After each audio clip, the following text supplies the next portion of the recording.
Samajwadi party के मुख्य सचेतक कमाल अख्तर साहब हमारे साथ मौजूद हैं बात करने के लिए।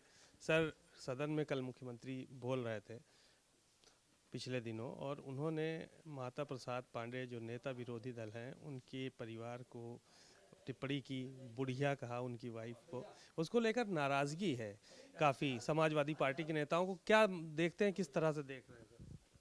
देखिए, ये माता प्रसाद जी और मुख्यमंत्री जी के बीच का मामला है। इसके ऊपर अगर आपको बात करनी है तो माता प्रसाद जी से करेंगे तो ज़्यादा बेहतर रहेगा।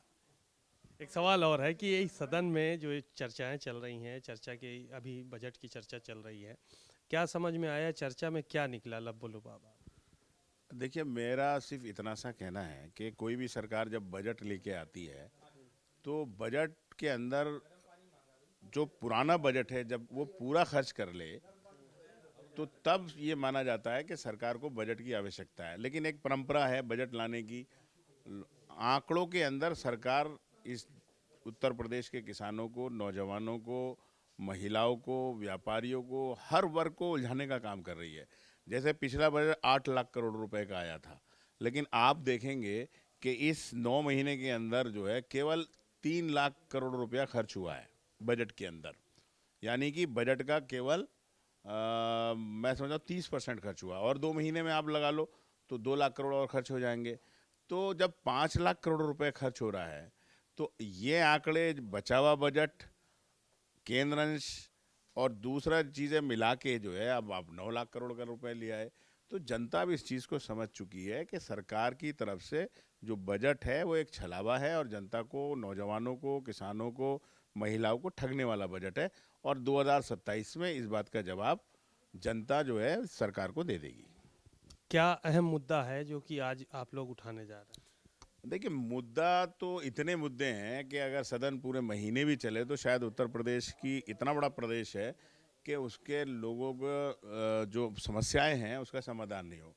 सबसे बड़ी समस्या ये है कि उत्तर प्रदेश के अंदर बेरोजगारी चरम पे है। बेरोजगारी का आलम ये है कि 90% सरकार ने अपने बजट में कहा कि हमने बेरोजगारी इतनी घटा दी है, शायद मैं समझता हूँ 2.2 समथिंग कुछ बेरोजगारी इतनी रह गई है, जबकि 90% पढ़ा लिखा नौजवान बेरोजगार है। अपने मैनिफेस्टो में बीजेपी ने कहा था हम 90 दिन के अंदर जितने भी सरकारी पद हैं जिस विभाग के अंदर, उसे हम भरने का काम करेंगे। और बना क्या रही सरकार? आउटसोर्सिंग एक वो बनाया आयोग, आउटसोर्सिंग आयोग बनाया। अरे आउटसोर्सिंग आयोग क्यों बना रहे हो? आप तो एक आयोग बनाओ बेरोजगार नौजवानों के लिए और सुनिश्चित करो कि सरकार उनको अपने इस कार्यकाल के अंदर जो है रोजगार दे देगी। एक बहुत बड़ी मतलब योजना चलाई थी, जल जीवन मिशन। जल जीवन मिशन यानी कि लोगों को स्वच्छ पानी उपलब्ध कराना सरकार की जिम्मेदारी थी। और यहाँ तक के जो विधायकों को 100 नल मिलते थे, जहाँ पानी खराब था लोग दे देते थे, वो नल भी ख़त्म कर दिए सरकार ने। और आज तक कहा था कि हम 2022 में इसे कंप्लीट कर देंगे, 22 के बाद कहा 24 में कंप्लीट कर देंगे, 24 के बाद कहा 25 में कंप्लीट कर देंगे, 25 के बाद कहा कि हम लोग 28 में कंप्लीट करेंगे। मैं दावे से कह सकता हूं कि जो बजट की प्रक्रिया, जो केंद्र सरकार ने बजट दिया है उसको देखते हुए और जो उत्तर प्रदेश का बजट है उसको देखते हुए, जो विजन 47 लेके चल रही है सरकार, शायद हो सकती है जल जीवन मिशन के लिए लेके चल रही है। तो ये सारे मुद्दे हैं जो सदन के अंदर पार्टी प्रमुखता के साथ उठाएगी और सरकार को ये आईना दिखाएगी कि किस तरह से लोगों के स्वास्थ्य से खिलवाड़ कर रही है, लोगों के जीवन से खिलवाड़ सरकार कर रही है, और पूरी तरह से उत्तर प्रदेश के नौजवानों को और लोगों को ये सरकार गुमराह करने का काम कर रही है। और इन्हीं चीज़ों को लेके आज सदन के अंदर ये प्रमुखता के साथ हम लोग उठाने का काम करेंगे। आखिरी सवाल और है, छोटा सा। डिप्टी सीएम ब्रजेश पाठक ने 2 दिन पहले मीडिया से बात की। उन्होंने बाबरी मस्जिद को लेकर कहा कि नारा हम लोग पहले भी लगाते रहे, तेल लगाओ डाबर का, नाम मिटा दो बाबर का। देखिए, ऐसा है, उन लोगों को पता नहीं है, इस्लाम के बारे में वो कुछ नहीं जानते।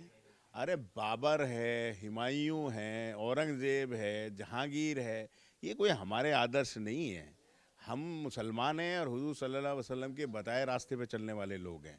और हमारा मज़हब हमें ये सिखाता है कि अमन, शांति, भाईचारा, प्रेम।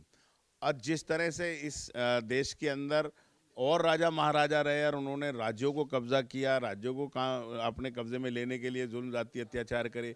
इसी तरह से ये यात्रा है।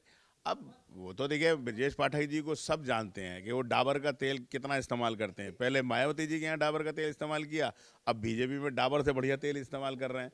तो उन्होंने कहा बाबरी को छोड़ दो, इस देश का कोई भी मुसलमान किसी मुगल को, किसी राजा महाराजा को आदर्श नहीं मानता। उसके आदर्श हुजूर हैं और उनके बताए हुए रास्ते पर हर मुसलमान चलता है। शुक्रिया आपका बहुत बहुत। आपने कमाल अख्तर साहब को सुना, विभिन्न मुद्दों को लेकर उन्होंने बात की। कैमरामैन मेहदी हसन के साथ सीमा नकवी, भारत समाचार, लखनऊ।